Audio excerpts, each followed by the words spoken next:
त्या हळदीचं वैशिष्ट्य असं आहे की याच्यामध्ये 4.12 कर्क्युमिन आहे. हळदीचं लोणचं हा प्रकार चालू करणार आहे. ओल्या हळदीचे वेपर्स बनवून ते मार्केटमध्ये आणायचा प्रयत्न करणार आहे. तर त्याचा रिस्पॉन्स लोकांचा बघून आपण त्याचं प्रोडक्शन वाढवतो. नमस्कार, माझं नाव पृथ्वीराज शहाजी गायकवाड, जिल्हा सातारा, तालुका कोरेगाव, चंचळ या गावचा रहिवासी आहे. शेतामध्ये माझ्या हळद पिकवतो. ही सेलम जातीची हळद आहे. त्या हळदीचं वैशिष्ट्य असं आहे की याच्यामध्ये 4.12 कर्क्युमिन आहे. रॉयल शहाजी या नावानं आपण ब्रँड तयार केलेला आहे. रॉयल शहाजी हिरा टर्मरिक पावडर.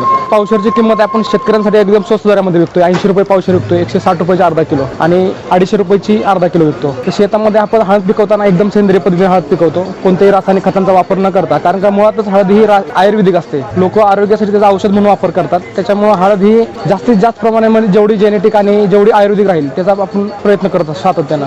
शेती करत असताना उत्पादनाच्या बाबतीत आपण उत्पादन विचार घेत नाही, तर जास्तीत जास्त लोकांना हेल्थसाठी किती फायदा होईल याचा विचार करून आपण ते निर्माण केलेला आहे. आणि आपल्याला याचा इंटरनॅशनल ब्रँड बनवायचा.